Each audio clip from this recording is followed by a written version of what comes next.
오늘 하나님께서 우리에게 주신 말씀은 열왕기 하 21장 1절에서 9절 말씀입니다. 제가 가진 구약성경에 599면에 있습니다. 열왕기 하 21장 1절에서 9절까지 말씀 합독하시겠습니다. 므낫세가 왕이 될 때에 나이가 12세라 예루살렘에서 55년간 다스리니라. 그의 어머니의 이름은 헵시바더라.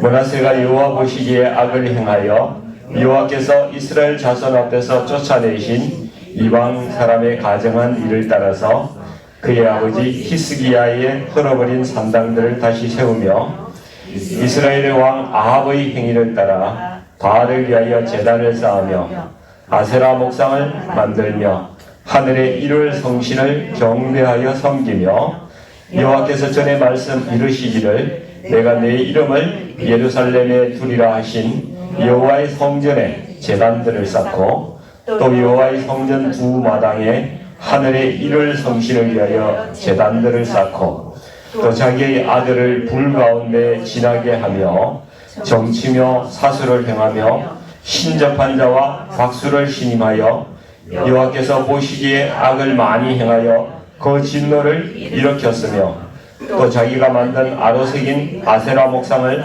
성전에 세웠더라. 일찍에 여호와께서 이 성전에 대하여 다윗과 그의 아들 솔로몬에게 이르시기를 내가 이스라엘의 모든 지파 중에서 택한 이 성전과 예루살렘에 내 이름을 영원히 둘지라.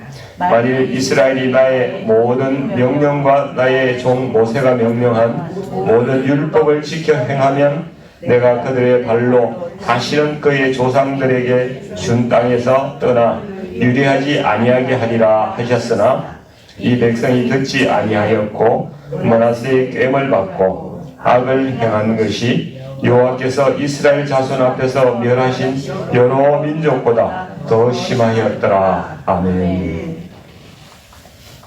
오늘 이 말씀으로 나는 므낫세보다 나은 사람일까요? 이런 제목으로 말씀을 좀 전하고자 합니다.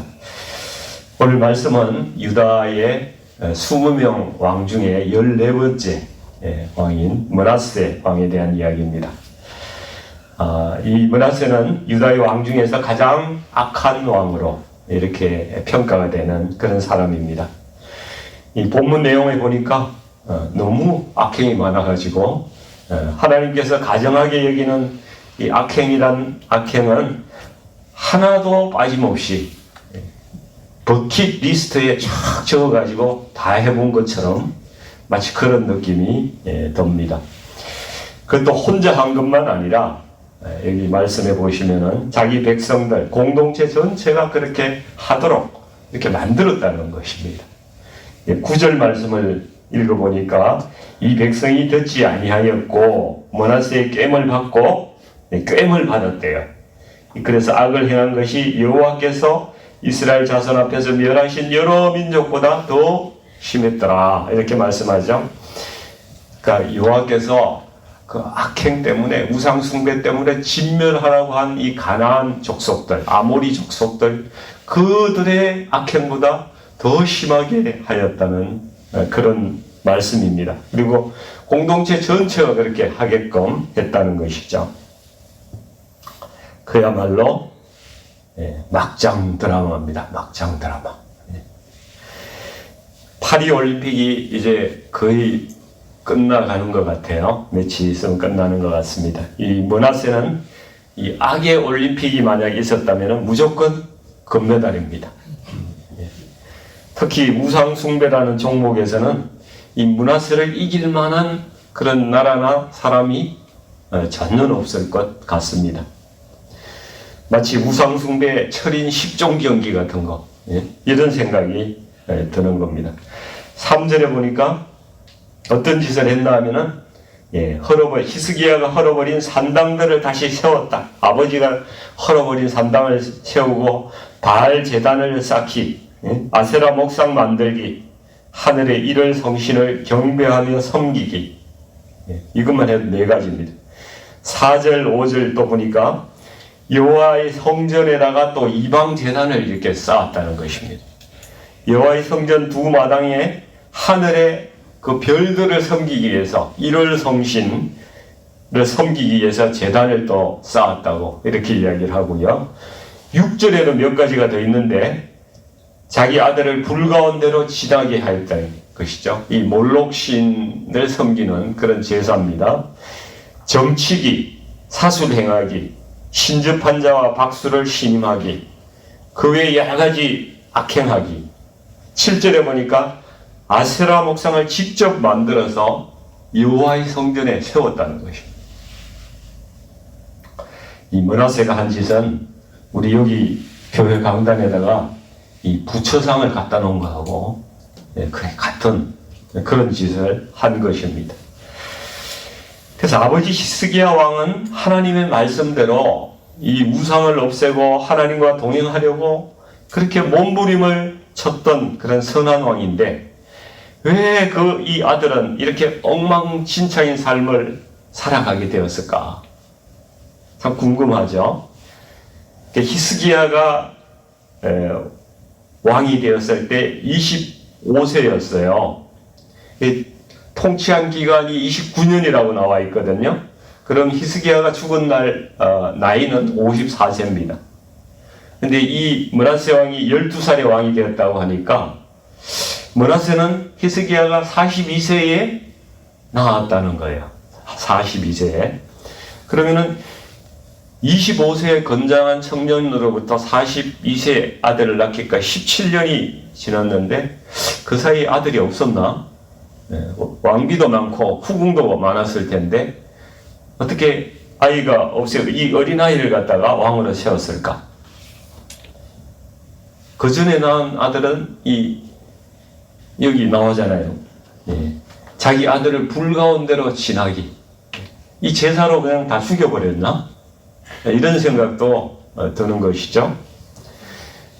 아니면은 자식이 없다가 아주 귀하게 늦게 나와가지고 너무 오냐오냐 키워서 얘가 이렇게 됐나? 뭐 이런 여러 가지 생각이 들지만은 성경에는 아무 이야기가 안 나옵니다. 그러니까 우리가 알 수가 없습니다. 근데 이 당시 하여튼 주변 정세는 이 12살 어린아이가 왕이 되어서 감당하기에는 너무나 혼란스러운 그러한 시대였습니다. 이때는 아수르가 이 지역에 완전히 중동의 패권 국가였죠. 그래서 모든 나라가 아수르의 눈치를 보고 살아야 됐던 나라고요. 바빌론도 이제 조금 이렇게 올라오지만은 이 아수르의 속국으로 있던 그런 나라인 것입니다. 다 조공을 아수르에 바쳤어요. 그러니까 이 므낫세 왕도, 어린 왕이 얼마나 두려웠겠어요.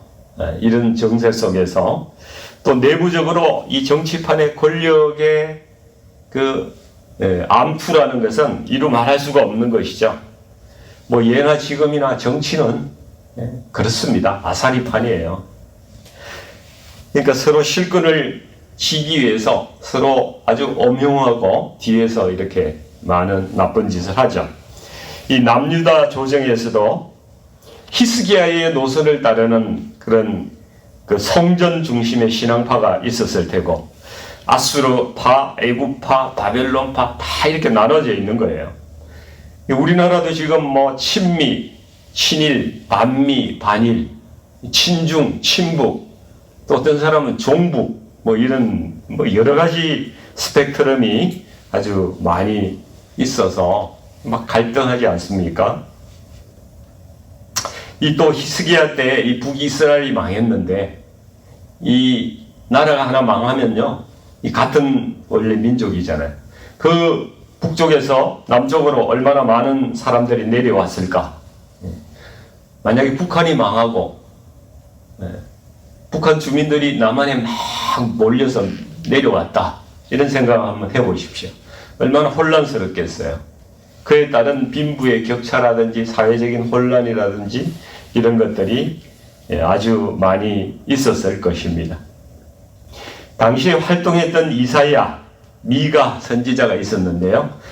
이들의 그 목소리를 들어보면은 유다 사회가 얼마나 극심한 부패와 영적인 타락이 있었는지 그것을 알 수가 있어요. 이사야 1장 13절에 보면은 하나님께서 유다 백성들에게 이렇게 말씀하세요.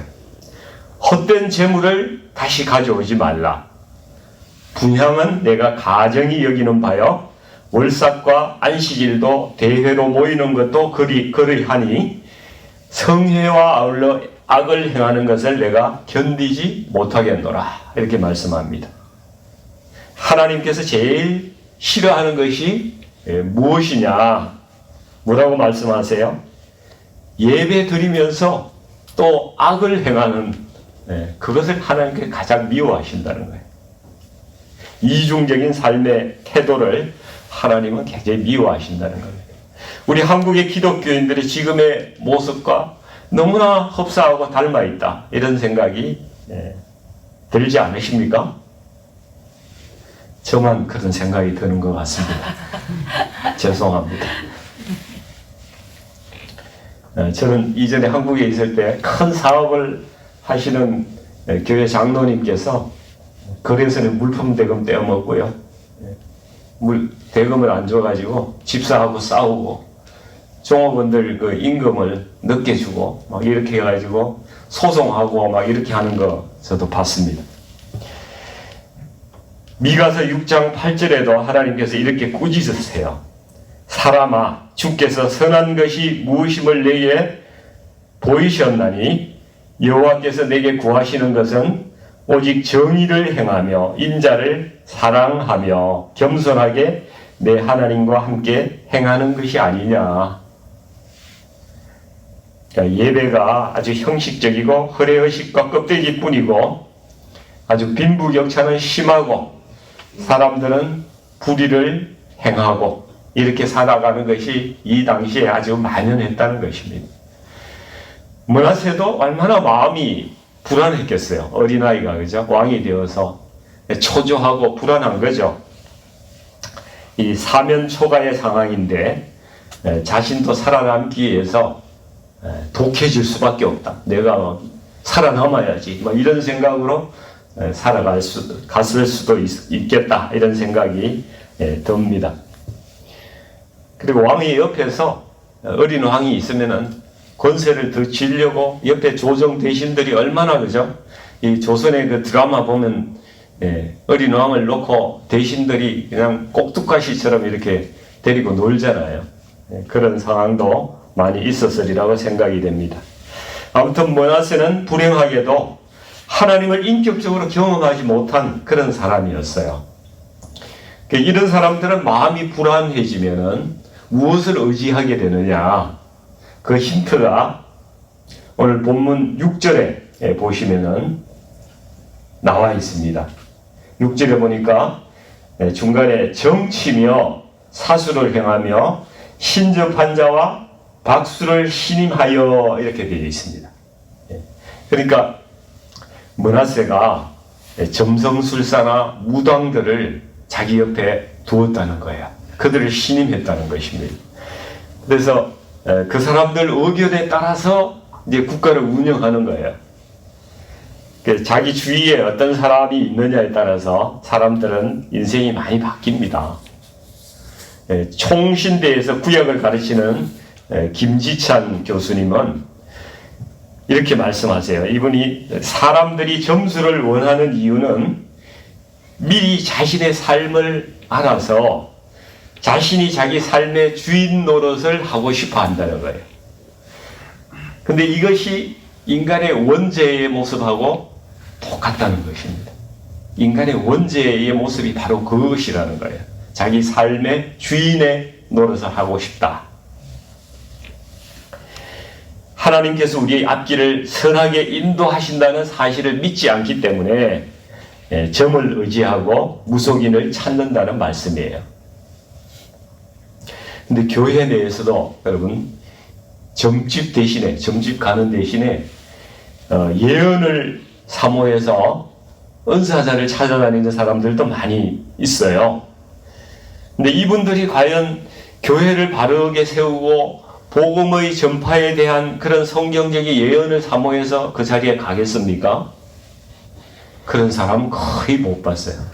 자신의 길흉 화복을 알고자 하는 거예요. 그래서 은사자를 찾아갑니다. 근데 이거 점치러 가는 거예요. 하나님께서 매우 싫어하시는 행위를 하고 있는 거예요. 혹시 이런 경험이 있으신 분, 그리고 앞으로 이런 일을 사모하고 가고 싶어 하시는 분, 생각을 적으세요. 권면드립니다. 하나님께서 싫어하시는 행위예요. 우리 마음의 동기를 보시거든요, 하나님께서. 크리스찬 신문 기자가 취재를 해서 글을 하나 쓰려고 LA 한인타운에서 아주 용하다고 소문난 무속인을 찾아갔더랍니다. 일부러 찾아간 거예요. 근데 그 무속인의 이야기가 자기를 찾아오는 사람의 99%가 교회 다니는 사람들이라고 이야기를 하더래요. 사람들이 다 자기의 미래가 불안하니까 찾아온다고 그렇게 이야기를 하는 겁니다. 이렇게 이야기하면서 이 무속인의 이야기가 예수를 진짜로 믿는 사람은 점괘가 안 나온다고 그렇게 이야기를 하더래요. 하나님께 자신을 다 맡겨버린 사람은요, 그 인생이 점괘로 이렇게 나타나지가 않는다는 거예요. 그러면서 기자에게 뜻밖의 이런 이야기를 하더랍니다. 무당이 기자님도 이왕 교회를 다니는 거라면은 죽기 살기로 나가세요. 야, 이게 그리스도인들이 무속인한테 들을 이야기입니까? 너무 창피하지 않습니까? 우리 사랑하는 성도님들, 예수님의 십자가는요, 우리를 죄의 종에서 해방시키시고, 그리고 팔자나 신년 운세, 토정 비결 이런 거 있잖아요. 우리를 구속하는 이런 그 숙명론, 그리고 이런 인섭이나 묶임으로부터 우리를 완전히 자유하게 하시는 것이 십자가의 능력이에요.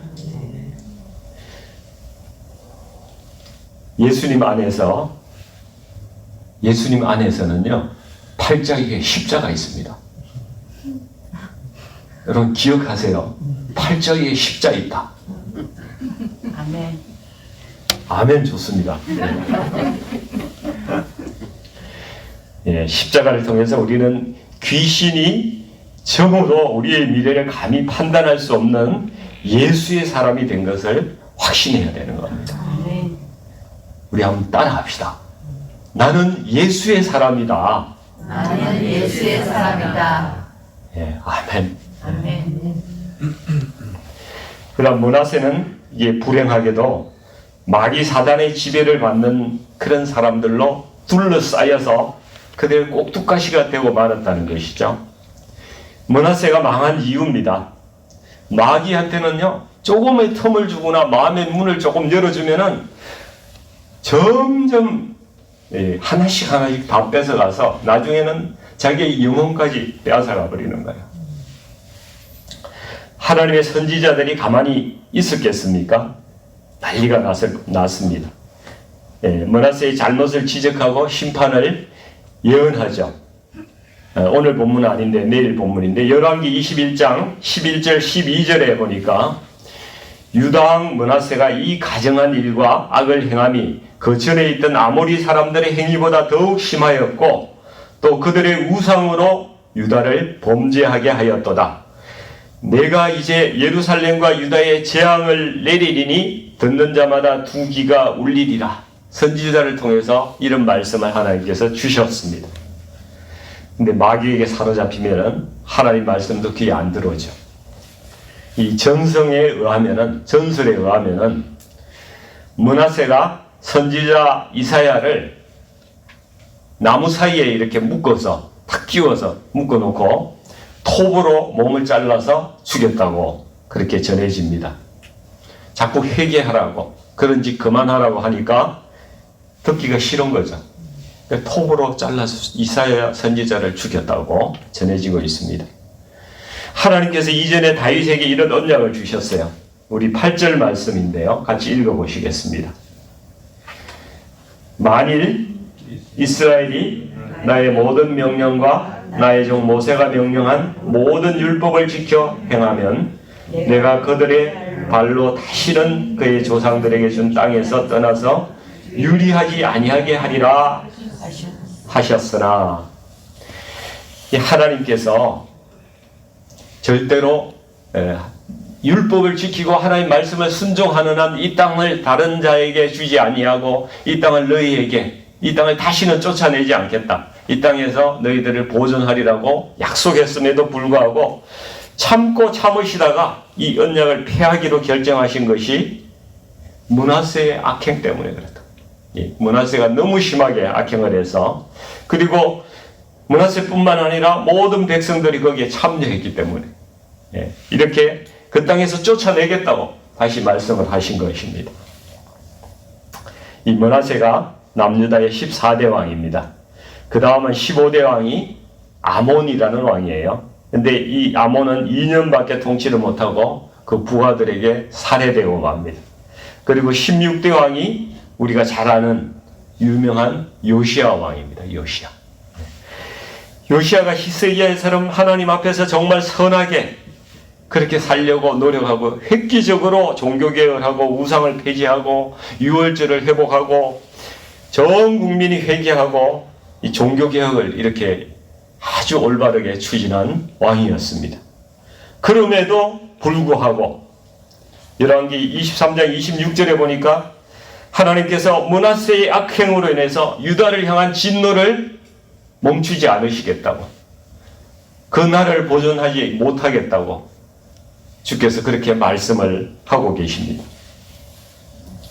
얼마나 악행이 심했으면 하나님께서 나라의 운명을 결정하는 그 진노를 돌이키지 않으셨을까요?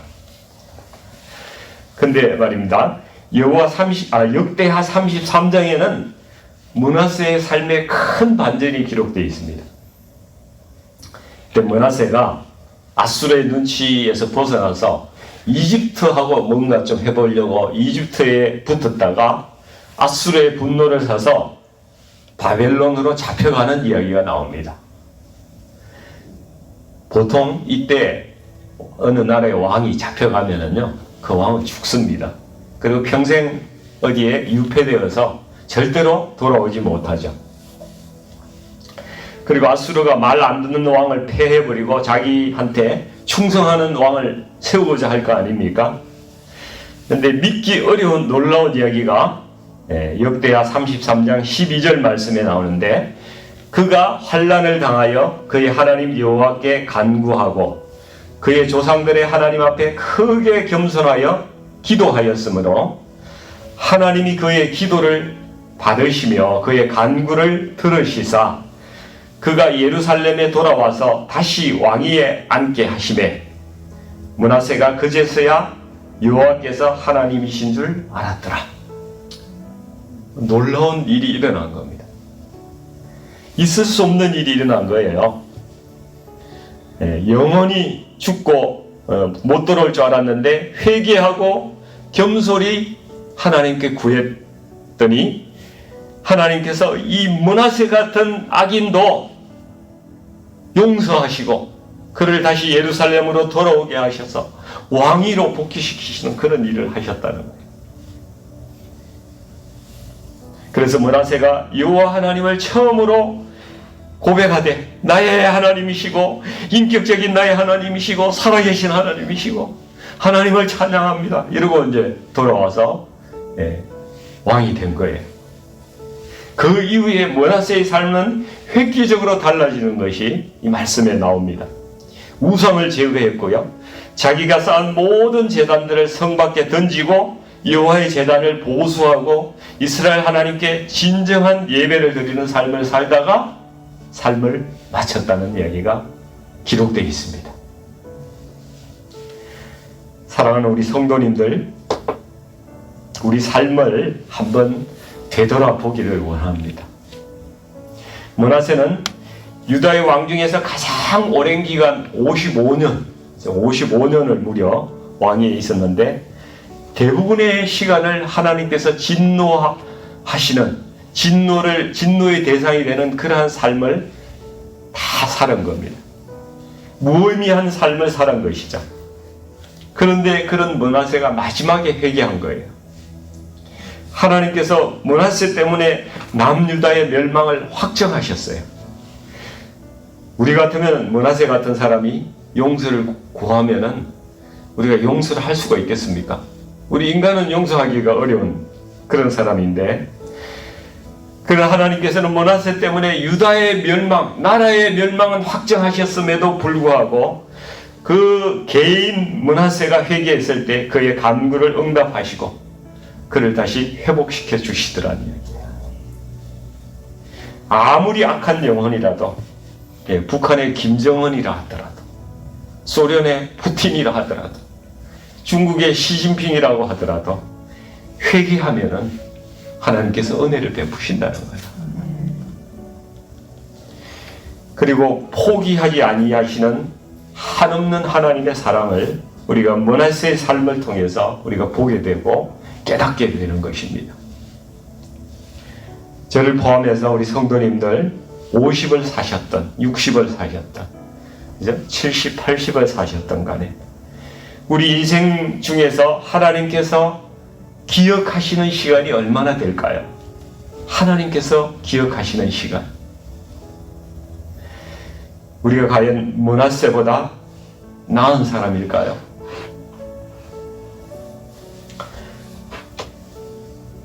정말 겸손하게 주님 앞에 엎드리며 우리 남은 삶이 얼마가 되었든지 간에 하나님께서 정말 기뻐하시는 의미 있는 시간, 짧더라도 하나님께서 정말 의미 있는 시간이 앞으로의 우리 삶이 되게 해달라고 그렇게 은혜를 간구하는 이 새벽이 되기를 주님의 이름으로 축원드립니다.